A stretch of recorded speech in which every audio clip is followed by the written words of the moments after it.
Meski sudah membuka penerbangan internasional pada 14 Oktober 2021, wisatawan mancanegara yang datang ke Bali masih nihil. Bahkan sejak dibuka hingga pertengahan Desember, pihak Bandara Ngurah Rai menyebutkan belum ada maskapai yang mengajukan slot penerbangan.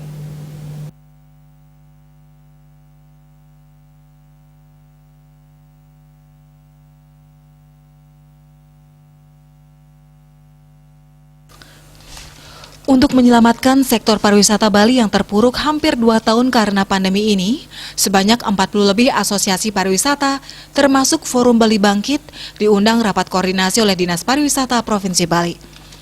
Menurut Wakil Ketua BPD PHRI Bali, Igusti Ngurah Agung Rai Suryawijaya, dari koordinasi itu disepakati ada 5 usulan yang diajukan pelaku pariwisata Bali ke pusat. Pertama, kebijakan visa untuk memudahkan wisman datang. Kedua, kebijakan karantina perlu ditinjau kembali karena Bali sudah hijau. Ketiga, kebijakan flight atau direct flight langsung ke Bali. Keempat, mengupayakan untuk memperluas negara-negara yang akan diajak kerjasama, karena saat ini baru 19 negara yang warganya diizinkan masuk ke Bali. Dan yang kelima, yakni asuransi yang dikatakan memberatkan. Jangan dipaksakan besarannya 100.000 US dollar. Hal terpenting, mereka memiliki asuransi yang mencukupi untuk perawatan COVID-19.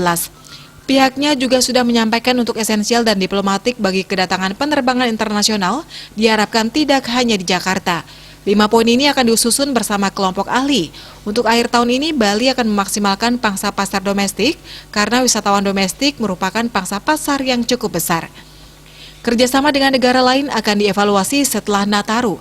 Jadi sebelum Nataru, domestik harus digencarkan. Hal senada juga disampaikan Ketua DPD IHGMA Bali, Dr. Yoga Iswara. Ia juga berharap Bali bisa dibuka secara bertahap. Kalau bisa, Bali disamakan dengan Jakarta, yakni semua negara yang tidak memiliki resiko tinggi kasus COVID-19 diizinkan masuk. Bali Post melaporkan.